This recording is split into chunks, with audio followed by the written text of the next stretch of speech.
नमस्कार, आज की बात में आपका स्वागत है। आखिरी और 7वें फेज की वोटिंग में अब सिर्फ 60 घंटे का वक्त बाकी है।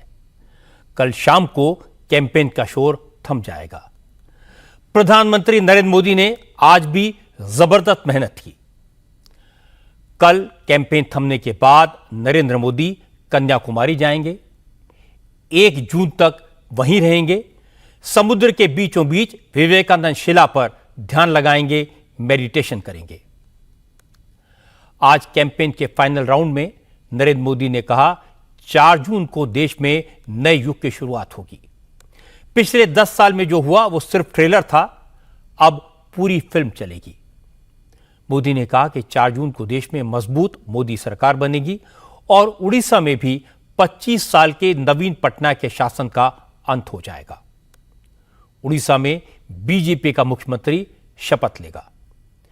आज अमित शाह ने यह एक्सप्लेन किया कि आखिर वो 4 जून को 400 पार का दावा क्यों कर रहे हैं, इसका आधार क्या है। अमित शाह ने कहा कि देश के 16 राज्यों और यूनियन टेरिटरीज की सारी लोकसभा सीटें बीजेपी जीतेगी। इन राज्यों में विपक्ष का खाता भी नहीं खुलेगा। यूपी में इस बार सीटों की संख्या के मामले में अमित शाह का कहना है कि बीजेपी का रिकॉर्ड टूटेगा। समाजवादी पार्टी 4 के आंकड़े को भी नहीं छू पाएगी। अमित शाह ने दावा किया कि बीजेपी बंगाल, उड़ीसा, तेलंगाना और आंध्र प्रदेश जैसे राज्यों में हैरान करने वाला परफॉर्मेंस देने वाली है।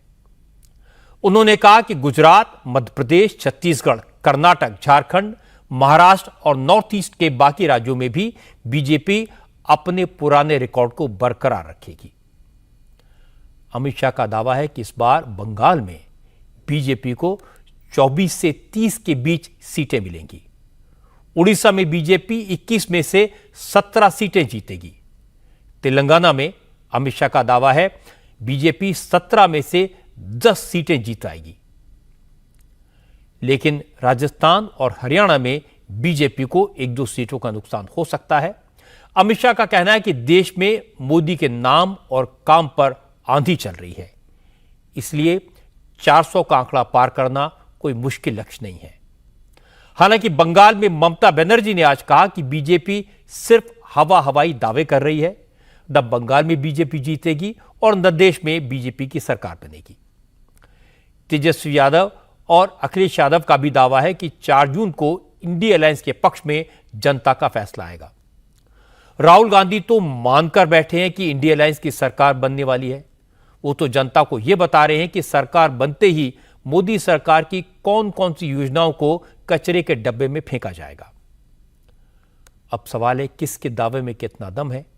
आज की बात में हम नेताओं के दावों और उनको एनालाइज करने की कोशिश करेंगे। शुरुआत करते हैं होम मिनिस्टर अमित शाह के दावों से। आज इंडिया टीवी के पॉलिटिकल एडिटर देवेंद्र पाराशर दिन भर अमित शाह के साथ थे, कैंपेन कवर कर रहे थे। अमित शाह ने आज यूपी के महाराजगंज, देवरिया, बलिया और रॉबर्ट्सगंज में रैलियां की। इसके बाद गाजीपुर में रोड शो किया। इस दौरान देवेंद्र पाराशर ने अमित शाह से लंबी बात की। जब मौका मिला, एक रैली से दूसरी रैली के लिए जाते वक्त हेलीकॉप्टर में, रैली के दौरान मंच पर या फिर रोड शो के दौरान देवेंद्र पाराशर ने अमित शाह से पूरे चुनावी कैंपेन पर उनके अनुभव के बारे में, नतीजों को लेकर उनके असेसमेंट के बारे में और विरोधियों के दावों के बारे में पूछा। अमित शाह ने कहा दावे तो कोई भी कुछ भी कर सकता है। राहुल गांधी हो, अखिलेश यादव हो, तेजस्वी यादव हो या ममता बनर्जी, सबको 4 जून तक यह कहने का हक है कि उनकी सरकार बनने जा रही है। लेकिन वो पिछले 2 महीने से पूरे देश में घूमे हैं, हर इलाके में गए हैं और अमित शाह ने कहा कि उन्होंने महसूस किया कि देश मोदीमय है, मोदी के नाम की आंधी चल रही है। 4 जून को जब नतीजे आएंगे तो मोदी की आंधी में सारे विरोधी उड़ जाएंगे। हम हमारी सीटों में बढ़ोतरी करेंगे और देश के बहुत बड़े हिस्से में मैं नरेंद्र मोदी की आंधी देख रहा हूं। आज चुनाव प्रचार का एक तरीके से अंतिम दिन है, इसलिए मैं आपकी चैनल के सामने कह रहा हूं, एक बहुत बड़ा आंधी है और 4 तारीख को सबको सरप्राइज होगा। इसके बाद अमित शाह ने राज्यों की बात की। किस राज्य में बीजेपी की परफॉर्मेंस कैसी रहेगी, इसके बारे में अपना आकलन बताया। देवेंद्र पाराशर ने सबसे पहले यूपी के बारे में पूछा। 2014 में बीजेपी ने यूपी में 71 सीटें जीती थी और 2019 में 62 सीटों पर जीत हासिल की थी। अमित शाह ने कहा यूपी में बीजेपी इस बार पिछले सारे रिकॉर्ड तोड़ेगी। पिछले 7 साल में योगी आदित्यनाथ ने नरेंद्र मोदी के मार्गदर्शन में इतना बेहतरीन काम किया है कि आज यूपी विकास का मॉडल बन गया है और इसका असर चुनाव के नतीजों में दिखाई देगा। उत्तर प्रदेश के संदर्भ में विशेष बात करें कि 2014 में जब पार्टी को शानदार चमत्कारिक सफलता हासिल हुई, 19 में हुई, इस बार नंबर्स के अगर लिहाज से देखें तो क्या लगता है कि वो दोनों आंकड़े टूट सकते हैं? इस बार 2014 वाला टूट सकता है? टूट सकता है। हम 70 के ऊपर निश्चित जाएंगे, रिकॉर्ड भी टूट सकता है। इस बार यूपी में सबसे बड़ा फैक्टर क्या लग रहा है सर? देखिए, 2 फैक्टर है। जब अखिलेश की सरकार थी तब वो केंद्र सरकार को कोऑपरेट नहीं करते थे, तो मोदी जी यूपी से ही सांसद बनकर प्रधानमंत्री बने, मगर ज्यादा यूपी को मदद नहीं कर सके। 17 में भारतीय जनता पार्टी ने योगी आदित्यनाथ जी को मुख्यमंत्री बनाया बहुमत प्राप्त होने के बाद। योगी जी के आने के बाद नरेंद्र मोदी जी ने यूपी का इंफ्रास्ट्रक्चर और यूपी के औद्योगिक विकास और यूपी के हेल्थ इंफ्रास्ट्रक्चर स्वयं हाथ में लिया और इसके अंदर एक आमूलचूल परिवर्तन आया। जो गरीब कल्याण की योजनाएं बनी, क्योंकि यूपी और बिहार का भी पूर्वांचल वाला हिस्सा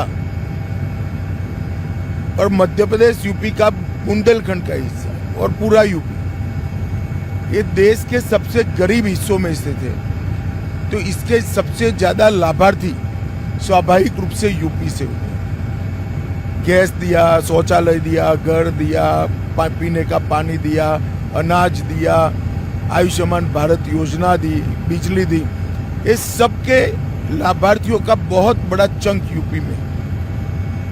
और तीसरा, यहाँ पर एक प्रकार से कानून और व्यवस्था पूरा चरमरा गया, गुंडा राज हो गया। योगी आदित्यनाथ जी ने बड़ी कठोरता के साथ, शिद्दत के साथ यहाँ के कानून और व्यवस्था को सुधारने के लिए कठोर कदम उठाए और उसका परिणाम भी आया है। आज यूपी के हर नागरिक के मन में सुरक्षा का तो भाव है ही है, उसको लगता है कि हमें न्याय मिल सकता है। 60 के दशक के बाद पहली बार एक कल्याण सिंह जी का थोड़ा छोटा सा कालखंड छोड़ दो, लोगों के मन में ये आस जगी है कि कानून और व्यवस्था अब परमानेंटली अच्छे रहे। इसके कारण उत्तर प्रदेश की जनता भारतीय जनता पार्टी के साथ मजबूती के साथ। देवेंद्र पाराशर ने अमित शाह से बंगाल और ओडिशा के बारे में उनका प्रेडिक्शन पूछा, क्योंकि 2 राज्य ऐसे हैं जहां बीजेपी का मुकाबला रीजनल पार्टी से है। बंगाल में ममता और उड़ीसा में नवीन पटनायक दोनों काफी मजबूत हैं, 5-5 बार चुनाव जीत चुके हैं।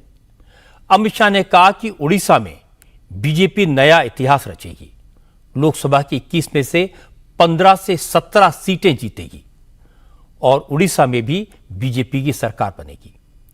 अमित शाह ने कहा कि आंध्र प्रदेश में बीजेपी और टीडीपी मिलकर सरकार बनाएंगे। तेलंगाना में बीजेपी को 17 में से कम 10 सीटें मिलेंगी। तमिलनाडु और केरल में भी बीजेपी का खाता खुलेगा। अमित शाह ने कहा जहां तक बंगाल की बात है तो अब तक बंगाल के चुनाव में धांधली होती थी, हिंसा होती थी, अब वो दौर खत्म होगा, ममता बनर्जी की विदाई होगी। अमित शाह ने कहा कि इस बार बंगाल में लोकसभा सीटों के लिहाज से बीजेपी सबसे बड़ी पार्टी बनेगी और 42 में से 30 सीटें बीजेपी जीत सकती है। टीएमसी ने चुनाव रैगिंग को अपना चुनाव जीतने का एक प्रमुख हथियार बनाया और अब देश में एकमात्र राज्य ऐसा बचा है जहां पर चुनाव में हिंसा होती है, वो बंगाल। मैं मानता हूं वहां पर भी भाजपा सरकार बनने जा रही है और वहाँ पर भी हिंसा समाप्त होगी। इस बार के लोकसभा में बंगाल और उड़ीसा में कैसी सीटें देख रहे हैं साहब, पिछली बार की तुलना करें तो? देखिए, बंगाल में हम 24 से 30 के बीच में सीटें जीतेंगे। उड़ीसा में राज्य सरकार भी बनाएंगे और करीब करीब 15 से 17 के बीच में सीट। तेलंगाना, आंध्र प्रदेश और तमिलनाडु की बात करें तो सर आपका क्या आकलन है उन राज्यों में? तेलंगाना में भी हम 10 के आसपास सीटें जीतने जा रहे हैं। आंध्र प्रदेश में हमारे साथी चंद्रबाबू जी के साथ हम सरकार बनाएंगे और तमिलनाडु, केरल में भी भारतीय जनता पार्टी अपने बूथे पर अकाउंट ओपन कर एक अच्छी शुरुआत करेगी। हालांकि अमित शाह ने यह माना कि इस बार बिहार, राजस्थान और हरियाणा में बीजेपी की सीटें कम हो सकती हैं। महाराष्ट्र में भी बीजेपी को 1-2 सीटों का नुकसान हो सकता है, क्योंकि इन राज्यों में बीजेपी पहले से ही सैचुरेशन की स्थिति में है। अमित शाह ने कहा कि झारखंड में बीजेपी 2019 का प्रदर्शन दोहराएगी। झारखंड की 14 में से इस बार भी 12 सीटें जीतेगी, जबकि उत्तराखंड, दिल्ली और गुजरात की सारी सीटों पर बीजेपी की जीत होगी। अमित शाह ने कहा इस बार देश के 16 स्टेट और यूनियन टेरिटरीज ऐसे होंगे जहां विरोधी दलों का खाता भी नहीं खुलेगा। यहां सारी की सारी सीटें बीजेपी के खाते में जाएंगी। बिहार और महाराष्ट्र में, क्योंकि यहाँ गठबंधन की सरकार है आप लोगों की, वहाँ लोकसभा के हिसाब से कैसी स्थिति देख रहे हैं? देखिए, कमोबेश हमारी जो स्थिति है उसको हम बरकरार रखेंगे। हर चुनाव में 2-3 सीटों का ऊपर नीचे होता रहता है। बिहार में हम सैचुरेशन पर थे, महाराष्ट्र में भी सैचुरेशन पर, तो यही स्थिति लगभग बनी रही। कर्नाटक में क्योंकि कांग्रेस की सरकार है और फ्रीबीज वहाँ पे इस्तेमाल किया गया बहुत, क्या कोई चुनौती लग रहा है कि लोकसभा चुनाव के लिहाज से उसमें? देखिए, 35 में से 3 वादों का निर्वहन हुआ है, 32 वादों के लिए जनता उगाही कर रही है। तो एक प्रकार से जबरदस्त एंटी इनकम्बेंसी इतने कम समय के अंदर कांग्रेस ने जनरेट कर दी। पंजाब की बात करें तो वहाँ पे आम आदमी पार्टी, कांग्रेस, वो दोनों साथ नहीं लड़ रहे हैं, अकाली दल अलग, बीजेपी अलग, वहाँ की स्थिति कैसी देख रहे हैं? इसके अलावा भी कुछ मजबूत निर्दलीय भी लड़ रहे हैं। 13 में से 7 सीटों पर पंचकोणीय मुकाबला है, अनप्रेडिक्टेबल सिचुएशन है, मगर भाजपा अब तक का अच्छा प्रदर्शन है। गुजरात में तो पूछने का भी कोई बहुत मतलब नहीं है, लेकिन राजस्थान के लिहाज से बात करें तो वहाँ कुछ सीटों के नुकसान की आशंका है क्या? जी, 1-2 सीटों का नुकसान हो सकता है। हरियाणा, झारखंड, हिमाचल, उत्तराखंड से? झारखंड, उत्तराखंड दोनों इंटैक्ट रहेंगे। हरियाणा में हो सकता है 1-8 सीट कम हो, क्योंकि हम सभी की सभी जीत। दिल्ली के मुख्यमंत्री अरविंद केजरीवाल जैसी बयानबाजियां कर रहे हैं, बार बार अपने लीगल मामले को चुनाव से जोड़ के देख रहे हैं, इसे कैसे देखते हैं? देखिए, दिल्ली की 7 सीट भारतीय जनता पार्टी जीतने जा रही है। अब इतना घुमा फिरा कर आप पूछते, मैं इसकी समरी कह देता हूँ। 16 राज्यों और यूटी में भारतीय जनता पार्टी 100% विजय प्राप्त करेगी, जहां किसी का खाता नहीं खुलेगा। 16 यूनिट्स। अमित शाह की क्वालिटी यह है कि वो हर विषय पर खुलकर बोलते हैं, और दूसरी क्वालिटी ये कि बीजेपी कहां कितनी सीटें जीतेगी इसका वो लगातार असेसमेंट करते रहते हैं। और तीसरी बात है कि वो सीटों के बारे में प्रेडिक्शन तभी करते हैं जब उनके पास 4-5 अलग अलग रिपोर्ट्स आ जाती हैं। पिछले दिनों राहुल गांधी, अखिलेश यादव, तेजस्वी यादव ने जिस कॉन्फिडेंस के साथ अपनी जीत के दावे किए, आज अमित शाह ने इन सब दावों की हवा निकाल दी। अमित शाह ने हर उस सवाल का जवाब दिया जो लोगों के मन में है, जैसे यूपी में बीजेपी कितनी सीटें जीतेगी, या फिर जिन प्रदेशों में बीजेपी की सारी सीटें जीतने का अनुमान है, क्या वहां सीटें कुछ कम हो जाएंगी। और सबसे बड़ा सवाल यह है कि बीजेपी को नॉर्थ और वेस्ट में अगर कुछ सीटों का नुकसान होता है तो उसकी भरपाई कहां से होगी। अमित शाह का असेसमेंट यह है कि हरियाणा और पंजाब में जो 2-4 सीटों का नुकसान होगा, उससे कहीं ज्यादा सीटें बंगाल, उड़ीसा, तेलंगाना और आंध्र प्रदेश में बीजेपी को मिल जाएंगी, और यही बीजेपी को स्पष्ट बहुमत वाली सीटें दिलाएंगी। अमित शाह की बात सुनने के बाद राहुल गांधी, ममता बनर्जी, केजरीवाल, अखिलेश यादव, तेजस्वी, इस तरह के जितने भी नेता जो कुछ पूछ रहे थे कि बीजेपी 400 का आंकड़ा कैसे पार करेगी, इन लोगों को जवाब मिल गया होगा। वैसे जो बात आज बंगाल और उड़ीसा के चुनाव के नतीजों के बारे में अमित शाह ने कही, वही बात प्रधानमंत्री नरेंद्र मोदी ने भी कही। इस चुनाव में मोदी के कैंपेन का आज फाइनल राउंड है। मोदी ने आज बंगाल और उड़ीसा में पब्लिक मीटिंग्स की।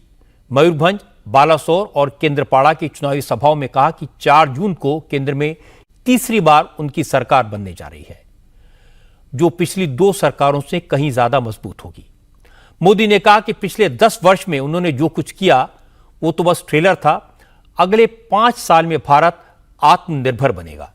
मोदी ने कहा कि उड़ीसा की जनता ने भी इस बार बीजेपी को सत्ता सौंपने का मन बना लिया है। मोदी ने कहा कि 10 जून को उड़ीसा में बीजेपी का मुख्यमंत्री शपथ लेगा। मैं कल से 2 जगह पे, 2 स्थान पे, 3 स्थान पे जाके आया हूं और ये अद्भुत उमंग, उत्साह ये पक्का कर रहा है कि तीसरी बार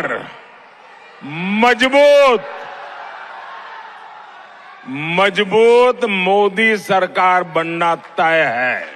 आने वाले 5 साल में भारत दुनिया की तीसरी बड़ी आर्थिक ताकत बनने जा रहा है। आने वाले 5 साल में अनेक क्षेत्रों में आत्मनिर्भर भारत बनते देखेंगे। मुझे खुशी है कि उड़ीसा ने भी बीजेडी के 25 साल के राज को फुल स्टॉप लगाना तय कर लिया है और मैं यहां आपका आशीर्वाद लेने आया हूं, साथ साथ मैं आपको निमंत्रण देने भी आया हूं। 10 जून को भाजपा का उड़ीसा का मुख्यमंत्री शपथ लेने वाला है। चूंकि उड़ीसा में लोकसभा के साथ साथ विधानसभा के चुनाव भी हो रहे हैं, इसलिए मोदी ने आज अपनी रैलियों में नवीन पटनायक सरकार को निशाने पर लिया। मोदी ने कहा कि 25 साल से उड़ीसा पर राज कर रही नवीन पटनायक सरकार सिर से पांव तक करप्शन में डूबी हुई है। राज्य की संपत्ति को विदेशों में भेजा जा रहा है। मोदी ने कहा कि उड़ीसा सरकार ने तो महाप्रभु जगन्नाथ के रत्न भंडार को भी नहीं छोड़ा। असल में जगन्नाथ मंदिर के रत्न भंडार की चाबी पिछले 6 साल से गायब है। रत्न भंडार में भगवान जगन्नाथ को अर्पित किए गए रत्न और आभूषण रखे गए हैं। पिछले 900 साल में राजा महाराजाओं ने, आम जनता ने जो सोने के आभूषण, हीरे, पन्ने, माणिक्य और सोने चांदी के बर्तन भगवान जगन्नाथ को अर्पित किए, वो सारे इसी रत्न भंडार में रखे जाते हैं। ये रत्न भंडार भगवान जगन्नाथ के चरणों के नीचे तहखाने के रूप में बना है। इसकी चाबी पुरी के डीएम के पास होती है। इस रत्न भंडार को खोलने के लिए सरकार की परमिशन लेनी जरूरी होती है। आखिरी बार रत्न भंडार को 1985 में खोला गया था। तब वहां रखे गहनों की लिस्ट भी बनाई गई थी, लेकिन जब कोर्ट के आदेश पर 6 साल पहले फिर से इस रत्न भंडार को खोलने की कोशिश हुई तो पता लगा इसकी चाबी गायब है। इस मामले की जांच के लिए कमेटी बनी, लेकिन उसकी रिपोर्ट आज तक नहीं आई। ये उड़ीसा की राजनीति में बड़ा इशू बन गया है। इसीलिए आज नरेंद्र मोदी ने रत्न भंडार की चाबी की बात की। मोदी ने कहा रत्न भंडार की चाबी गायब करने के पीछे वो लोग हैं जो नवीन पटनायक के करीबी हैं। मोदी ने कहा कि 4 जून के बाद बीजेपी की सरकार इसकी जांच कराएगी और भगवान के दरबार में घोटाला करने वालों को जेल भेजेगी। बीजेडी सरकार ने सबसे बड़ा धोखा तो महाप्रभु के श्री रत्न भंडार को लेकर किया है। आज उड़ीसा ही नहीं, पूरा देश जानना चाहता है कि रत्न भंडार की चाबी गई कहां।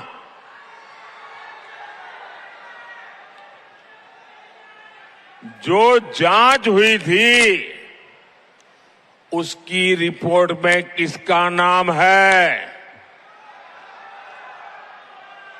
मैं मेरे उड़ीसा वासियों को विश्वास दिलाता हूं कि बीजेडी सरकार जो छुपा रही है उसका खुलासा ओडिशा में भाजपा सरकार बनने के बाद हम करेंगे।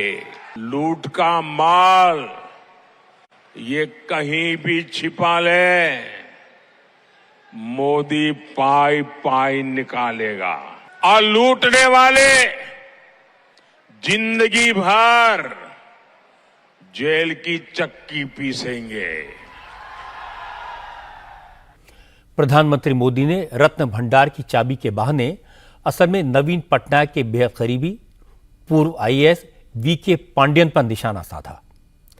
वीके पांडियन 12 साल तक नवीन पटनायक के पर्सनल सेक्रेटरी थे। पिछले साल वो आईएएस सर्विस से इस्तीफा देकर बीजू जनता दल में शामिल हो गए। उड़ीसा में इस बात की चर्चा है कि वीके पांडियन ही नवीन पटनायक के नाम पर सरकार चला रहे हैं। इसीलिए मोदी ने रत्न भंडार के बहाने उन्हें निशाने पर लिया। मोदी ने जैसे ही रत्न भंडार का मुद्दा उठाया, वीके पांडियन ने तुरंत जवाब दिया। पांडियन ने कहा, रत्न भंडार की जिम्मेदारी तो 15 साल तक बीजेपी के मंत्रियों के पास ही थी। ऐसे में चाबी गुम होने की जवाबदेही तो बीजेपी की बनती है। पांडियन ने यह भी कहा कि 9 जून को उड़ीसा में एक बार फिर बीजेडी की सरकार बनेगी। उड़ीसा का भूमि पत्र ही मुख्यमंत्री बनेगा। Whoever is responsible should be put in jail or should be sent to Andaman Nicobar or something. ठीक है, I'll be very happy. Just that 40 years nobody bothered about Ratna Bhandar, and 40 years Ratna Bhandar has never been opened, and in that 10 years BJP ministers were holding the charge, so they might also be responsible then.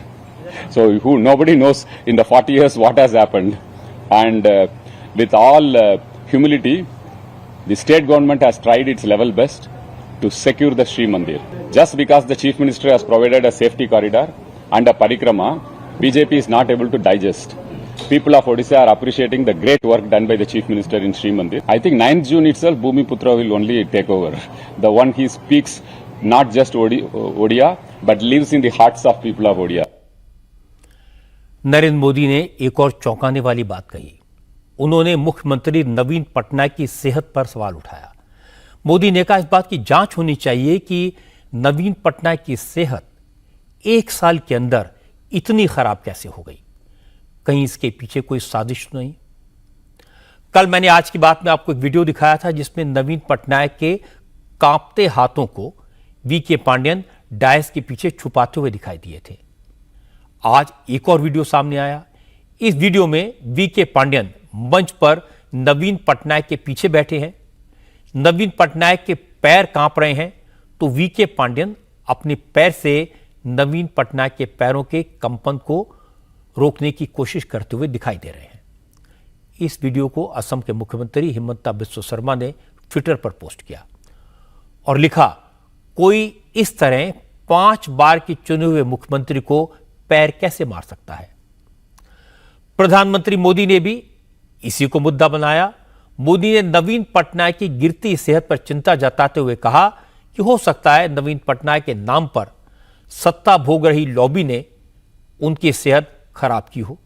Modi ने वादा किया कि BJP की सरकार बनी तो नवीन पटनायक की सेहत की जांच के लिए एक स्पेशल कमेटी बनाई जाएगी।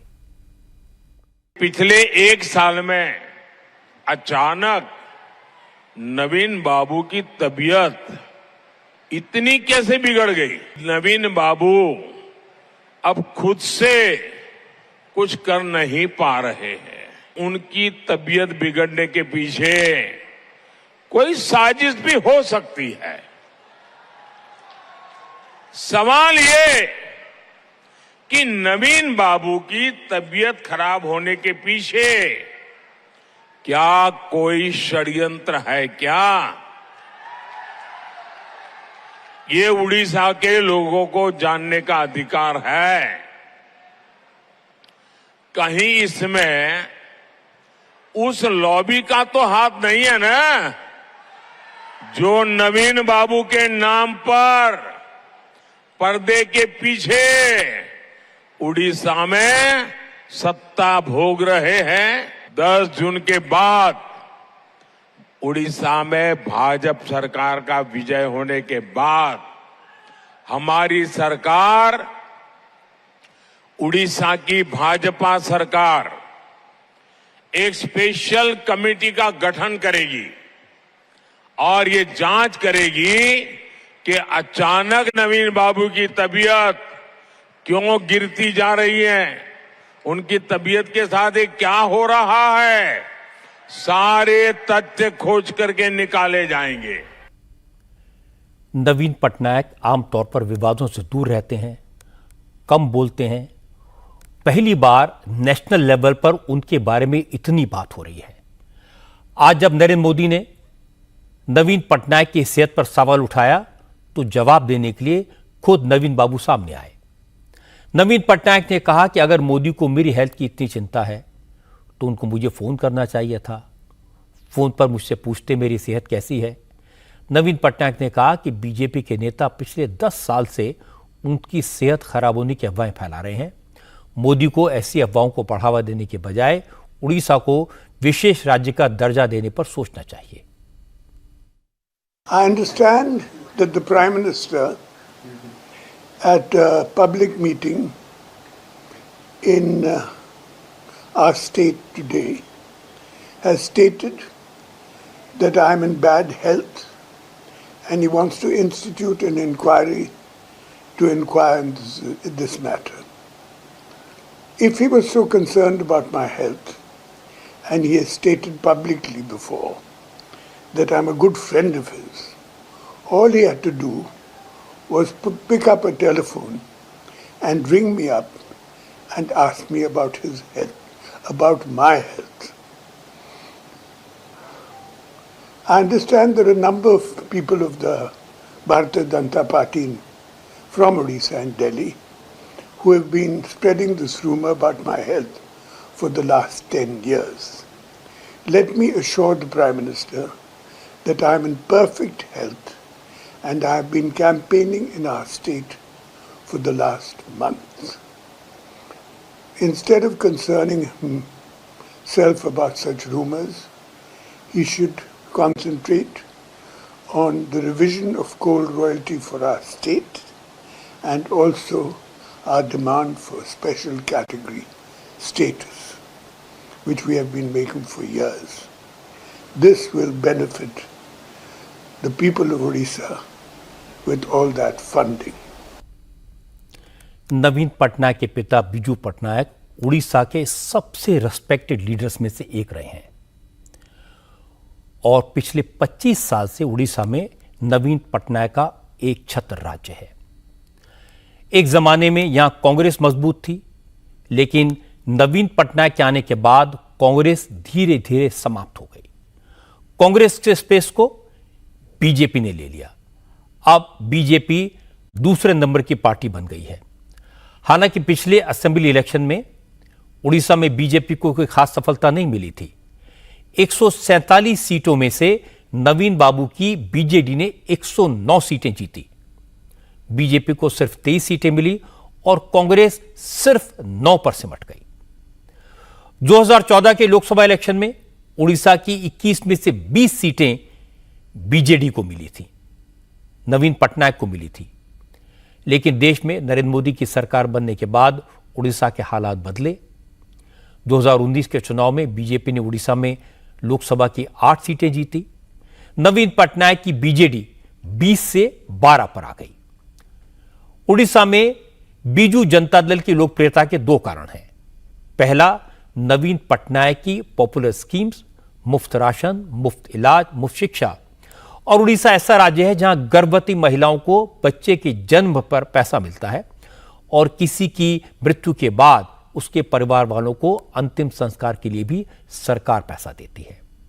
लाभार्थियों की संख्या नवीन पटनायक का वोट बैंक है। और दूसरी वजह है नवीन पटनायक की छवि।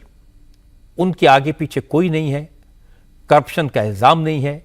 नवीन पटनायक हालांकि उड़िया नहीं बोल पाते, इसके बावजूद 25 साल से लगातार चुनाव जीत रहे हैं।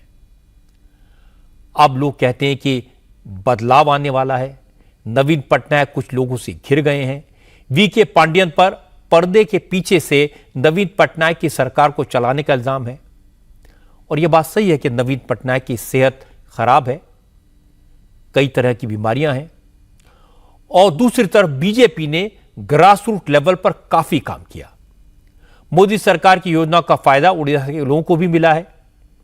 नरेंद्र मोदी की एक अपनी इमेज है, इसका फायदा इस बार बीजेपी को मिल सकता है। इसीलिए बीजेपी दावा कर रही है कि इस बार 25 साल के बाद नवीन पटनायक की विदाई होगी और उड़ीसा में बीजेपी की सरकार बनेगी। उड़ीसा के अलावा पश्चिम बंगाल से भी बीजेपी को बहुत उम्मीदें हैं। आज उड़ीसा से पहले नरेंद्र मोदी ने पश्चिम बंगाल में रैलियां की। बंगाल में लास्ट फेज में 9 सीटों पर वोटिंग होनी है।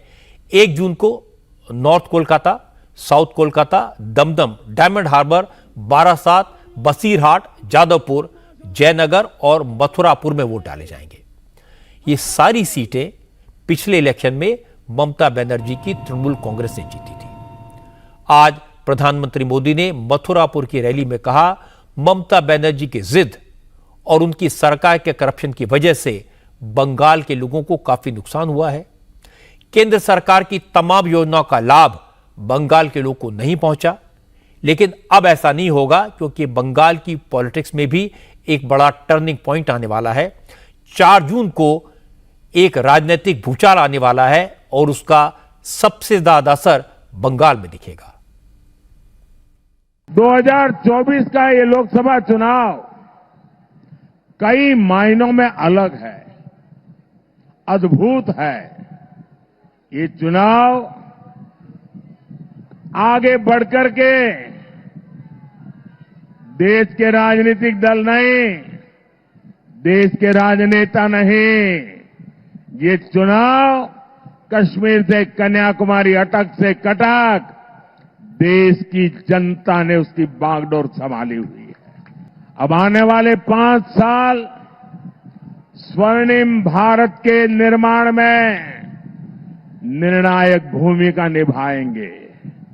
एक बहुत बड़ा टर्निंग पॉइंट है और इसकी शुरुआत 4 जून को होने जा रही है। 4 जून के बाद अगले 6 महीने में देश में बहुत बड़ा राजनीतिक भूचाल आने वाला है।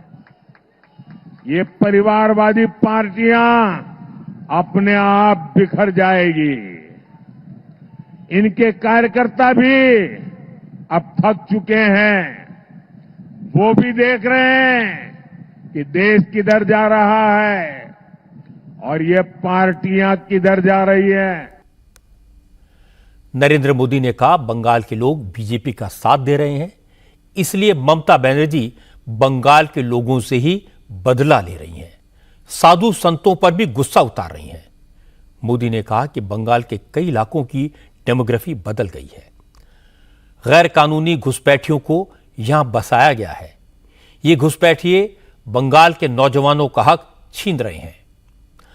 प्रधानमंत्री मोदी ने कहा कि अपीजमेंट के लिए तृणमूल कांग्रेस किसी भी हद तक जाने को तैयार है, लेकिन अब यह नहीं चलेगा। आज बंगाल के युवाओं को मिलने वाले अवसर ये घुसपैठिए छीन रहे हैं। आपकी जमीन जायदाद पर वो लोग कब्जा कर रहे हैं। पूरा देश चिंतित है।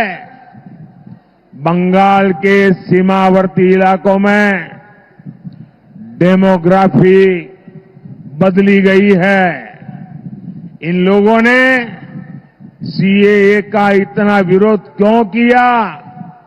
सीएए को लेकर इतना झूठ क्यों बोला? इतना झूठ क्यों फैला रहे हैं? लेकिन बंगाल में इन्हें अवैध घुसपैठियों को बचाना है। जो हिंदू शरणार्थी है, जो मतुआ समाज के लोग हैं, टीएमसी उन्हें यहां नहीं रहने देना चाहती।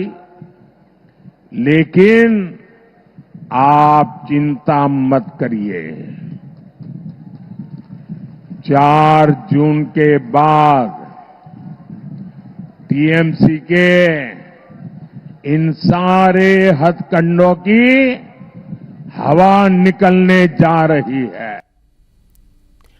अब मैं आपको बंगाल के चुनाव का दूसरा पक्ष दिखाता हूं। आज ममता बनर्जी ने भी जोरदार इलेक्शन कैंपेन किया। कोलकाता में रोड शो किया और उन दोनों जगह पर गई जहां नरेंद्र मोदी कल गए थे।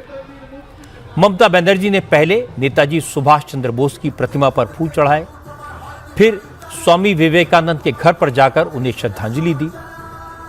कोलकाता में ममता ने उसी रास्ते पर रोड शो किया जहां कल मोदी का रोड शो हुआ था। इससे पहले ममता ने डायमंड हार्बर में एक बड़ी पब्लिक मीटिंग को एड्रेस किया। डायमंड हार्बर से तृणमूल कांग्रेस के सिटिंग एमपी और ममता के भतीजे अभिषेक बनर्जी चुनाव लड़ रहे हैं। यहां ममता बनर्जी ने प्रधानमंत्री मोदी पर हमला किया। ममता बनर्जी ने कहा कि मोदी बंगाल में हिंदू मुसलमान की राजनीति करके जीतना चाहते हैं, लेकिन इसमें वो कामयाब नहीं हो पाएंगे। और इसके बाद ममता बनर्जी ने सीएए और एनआरसी का मुद्दा भी उठाया। कहा बीजेपी उन्हें डराने धमकाने की कोशिश कर रही है, लेकिन वो डरने वाली नहीं है, न भागने वाली है, लड़ेंगी और जीतेंगी। हम जिंदगी देने के लिए तैयार है, लेकिन हम बीजेपी का जो डिवाइड एंड रूल है उसको मानने के लिए तैयार नहीं है। हम एनआरसी करने नहीं देना चाहती हूँ, हम नहीं देंगे। क्या हम नहीं करेंगे? यूनिफॉर्म सिविल कोड करके आप लोग का सबको रिजर्वेशन खत्म करने का कोशिश कर रहा है। एक दफे अगर मोदी जीत गया तो चुनाव और कभी नहीं होगा, देश नहीं रहेगा, देश को बेच दिया जाएगा, देश को बेच दिया गया। हम लोगों को भी बहुत धमकाता है। एक बात जरूर मोदी को याद रखना चाहिए, अभी से डर रहा है हमको अरेस्ट करेगा, अभिषेक को अरेस्ट करेगा। अरे करो ना, कितना अरेस्ट करने का, कितना कारागार है, कितना जेल है, करके से देखो। हम लड़ेंगे, हम करेंगे, हम मरेंगे, लेकिन हम डरेंगे नहीं। हम कौवड़ नहीं है, हम काफिर नहीं है। जो तूफान आ रहा है ये तूफान मोदी को हटाने का तूफान है। बीजेपी हटाओ, बीजेपी हटाओ। और इसके बाद ममता बनर्जी ने कहा बीजेपी के लोग नरेंद्र मोदी को भगवान बता रहे हैं, बस मोदी का मंदिर बनना बाकी है। ममता बनर्जी ने कहा कि बंगाल में बीजेपी के इस तरह के झूठ और जुमलेबाजी चलने वाली नहीं है। कल বন্যই আমি উনি নাকি দেবতা, দেবতার থেকেও বড় দেবতা জগন্নাথ দেবও নাকি ওনাকে গুরু মানে। উনি নাকি সব দেবতার ওপর দেবতা। তো আমি ওনাকে বলেছি আপনি যদি নিজেকেই মনে করেন খুব বড় দেবতা, তাহলে আসুন না একটা মন্দির তৈরি করে দিচ্ছি, একটু নকুলদানা দিচ্ছি, একটু বাতাসা দিচ্ছি, একটু ফুল দিচ্ছি, একটু কাপড় জামা কিনে দিচ্ছি, একটু ধোকলা বানিয়ে দিচ্ছি, একটু ভোগ বানিয়ে দিচ্ছি। খানদান ঘুরে বেড়ান, কিন্তু রাজনীতি করার নামে মিথ্যে কথা বলবেন না। রাজনীতি করা আপনাকে মানায় না। এত মিথ্যে কথা, এত নাটক, এত জুমলাবাজি, এত ছলনা হবে না। अब मैं आपको ममता बनर्जी के भतीजे और डायमंड हार्बर सीट से तृणमूल कांग्रेस के उम्मीदवार अभिषेक बनर्जी की बात सुनाता हूं। अभिषेक बनर्जी ने बीजेपी पर हमला बोला, कहा जो बीजेपी लोगों को एक दूसरे से लड़ा रही है उसके जाने का वक्त आ गया है। ये धरती हमारा है, सबका है, हर हिंदुस्तानी का है, हर देशवासी का है। और जो सोचता है डरा के धमका के हमें रोकेंगे, हम ना रुकने वाले हैं, ना झुकने वाले हैं, ना टूटने वाले हैं। सत्ता से तुमको उखाड़ के 4 तारीख को फेंकने वाले हैं, ये याद रखना। बीजेपी जा रहे है अंधेरा बहुत, सूरज निकलना चाहिए। अब कुछ भी हो मौसम बदलना चाहिए। जो एक भाई को एक भाई से लड़ाए और हिंदू को मुसलमान से लड़ाए, उन बांग्ला विरोधियों का विसर्जन और जनाजा निकलना चाहिए। आपने बंगाल में नरेंद्र मोदी और ममता बनर्जी दोनों की बातें सुनी। आपको साफ नजर आएगा कि यहां नरेंद्र मोदी पूरी तरह ऑफेंसिव पर हैं और ममता डिफेंसिव पर। मोदी ममता बनर्जी को मुसलमानों की अपीजमेंट के इशू पर घेरते हैं और ममता इससे इनकार नहीं कर सकती, वो मुसलमानों की खैरख्वाह हैं। वो अपनी डिफेंस में इतना ही कहती हैं कि वो हिंदुओं की दुश्मन नहीं है, वो भी मां काली की भक्त हैं। जब मोदी संदेश खाली के महिलाओं पर जुल्म का सवाल उठाते हैं, टीएमसी की गुंडागर्दी और टोलाबाजी की बात करते हैं, तो भी ममता के पास कोई डिफेंस नहीं बचता। वो फिर जुडिशरी पर सवाल उठाती हैं, लेकिन ये बात उल्टी पड़ रही है। इसीलिए बीजेपी इस बार बंगाल को लेकर कॉन्फिडेंट है और अमित शाह बंगाल में भारी जीत का दावा कर रहे हैं। और अब बात उत्तर प्रदेश की। यूपी ने बड़ा लंबा चुनाव देखा है। 7वें फेज में यूपी की 13 सीटों पर वोटिंग होनी है। पूर्वांचल की इन सीटों पर कल शाम को कैंपेन पूरा हो जाएगा। आज योगी आदित्यनाथ, अखिलेश यादव से लेकर असदुद्दीन ओवैसी तक ज्यादातर नेताओं ने इसी इलाके में कैंपेन किया। योगी आदित्यनाथ ने आज कुशीनगर और देवरिया में पब्लिक मीटिंग्स की। इसके बाद गोरखपुर में बीजेपी के उम्मीदवार रवि किशन के सपोर्ट में 2 रैलियां की। अपनी हर रैली में योगी ने दावा किया कि इस बार बीजेपी 400 पार करेगी। इसमें किसी तरह के शक की कोई गुंजाइश नहीं है। पब्लिक मीटिंग्स के बाद गोरखपुर में योगी आदित्यनाथ ने बड़ा रोड शो किया। रोड शो के दौरान इंडिया टीवी के संवाददाता विशाल प्रताप सिंह ने योगी आदित्यनाथ से बात की।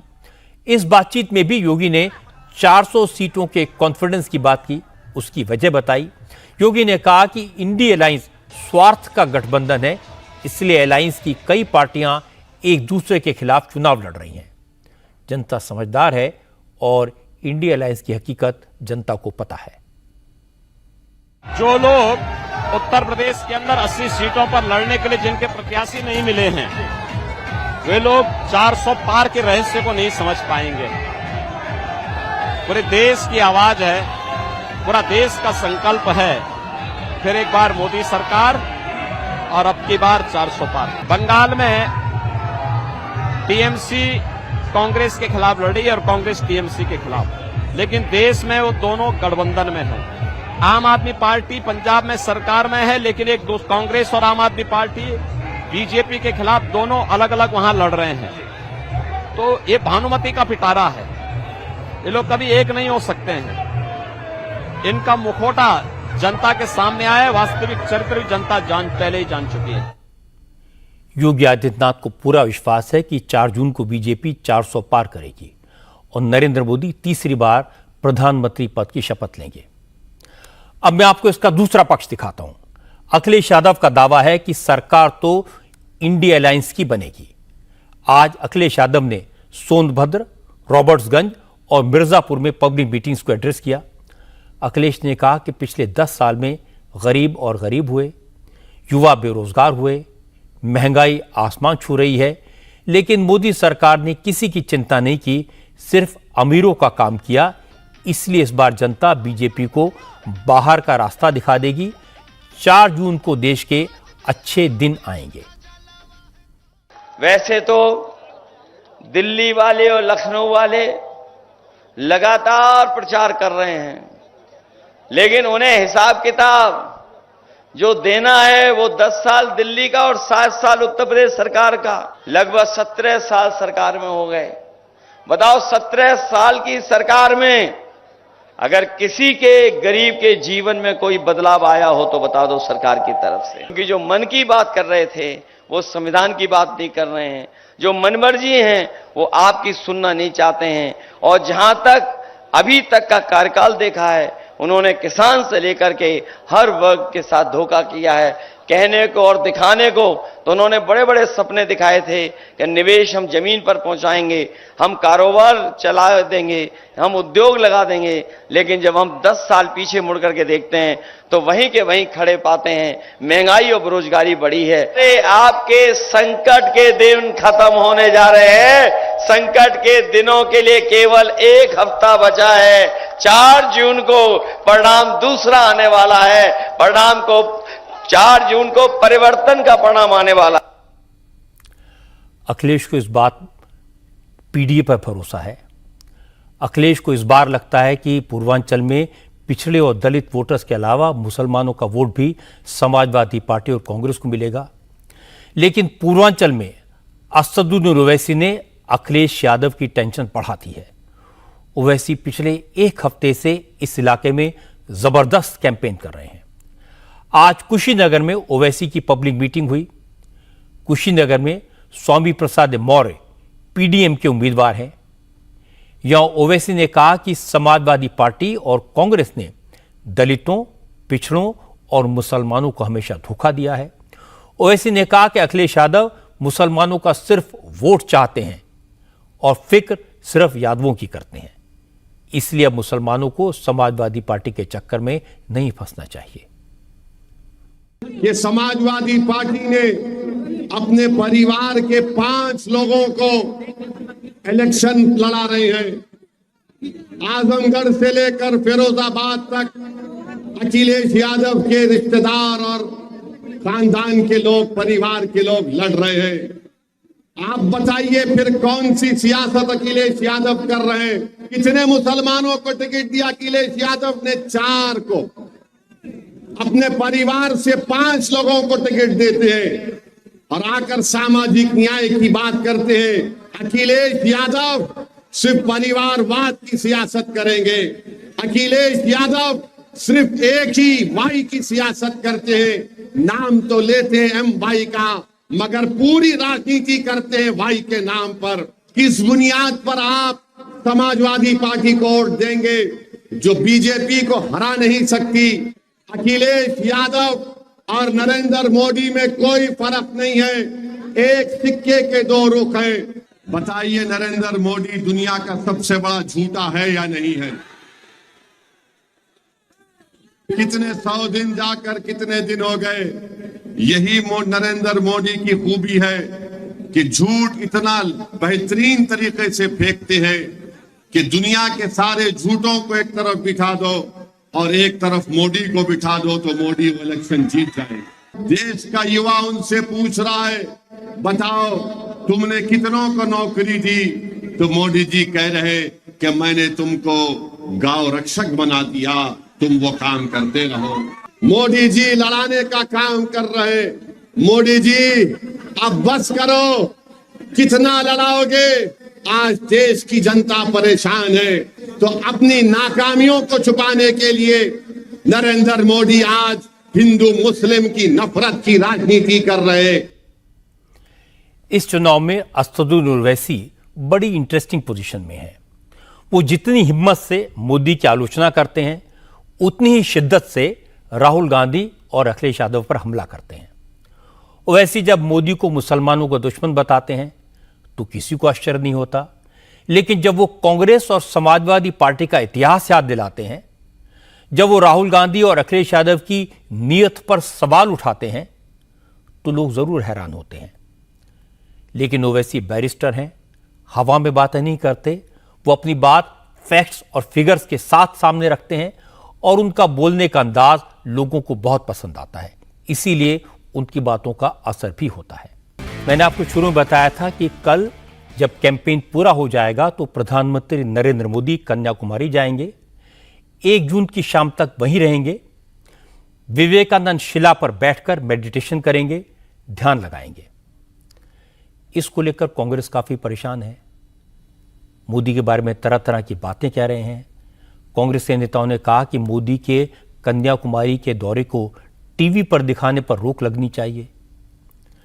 अब चूंकि विरोधी दलों के नेता मोदी के बयानों पर, उनके स्टाइल पर तरह तरह के कमेंट करते रहते हैं, कभी कभी ये कमेंट भारी पड़ जाते हैं। मल्लिकार्जुन खड़गे ने पंजाब में कैंपेन के दौरान मोदी की सेंस ऑफ ड्रेसिंग पर कमेंट किया। खड़गे जब ये कह रहे थे कि मोदी बार बार कपड़े बदलते हैं, जिस राज्य में जाते हैं वैसा रंग रूप बना लेते हैं, टोपी लगा लेते हैं, उस वक्त खड़गे खुद भी पंजाब में खड़े थे, सरदारों की तरह पगड़ी पहनकर खड़े थे और कह रहे थे हम ये सब नहीं करते, हम जैसे हैं वैसे ही रहते हैं, वैसे ही दिखते हैं। अब खड़गे की इस वीडियो की काफी चर्चा हो रही है। आप क्या है बोलिए, आप क्या कमें? आप तो आज ऐसे हैं घंटे को एक जैकेट चेंज करते, 1 घंटे को एक शर्ट चेंज करते हो, जहां गए वहां का बेस लगाते हो, जहां गए वहां का गमछा पहन लेके वोट के लिए दिखावा करते हैं। हम वैसे नहीं, हम जैसे हैं वैसे ही है। अब जैसे हैं वैसे तो नहीं दिख रहे थे। दूसरों का मजाक उड़ाना, बिना सोचे समझे कमेंट करना कैसे भारी पड़ जाता है, ये आज खरी को समझ आ गया होगा। कांग्रेस के नेताओं के, खासकर राहुल गांधी की, ये बड़ी प्रॉब्लम है। वो इश्यूज की बात करते करते सारा फोकस नरेंद्र मोदी का मजाक उड़ाने पर लगा देते हैं। बात बात में मोदी को नीचा दिखाने की कोशिश करते रहते हैं।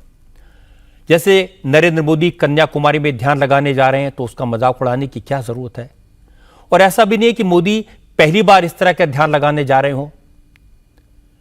पिछली बार 2019 लोकसभा चुनाव के आखिरी फेज में वोटिंग 19 मई को थी और मोदी 18 मई को ध्यान लगाने केदारनाथ गए थे। इसी तरह इस बार भी वो 30 मई की शाम से 1 जून की शाम, यानी करीब 48 घंटे कन्याकुमारी के विवेकानंद रॉक मेमोरियल में ध्यान लगाएंगे। ऐसे में अगर मोदी निजी आस्था के लिए कन्याकुमारी जा रहे हैं तो उसके बारे में व्यंग करना मेरे हिसाब से ठीक नहीं है। इसी तरह जब नरेंद्र मोदी ने द्वारका में अंडर वाटर जाकर भगवान श्री कृष्ण की आराधना की थी तो उसको लेकर भी राहुल गांधी ने हल्की बातें की थी, जिसकी कोई जरूरत नहीं थी। राहुल गांधी पिछले 10 साल में ऐसी ऐसी बातें इतनी बार कर चुके हैं कि अब लोगों को इस पर हंसी भी नहीं आती।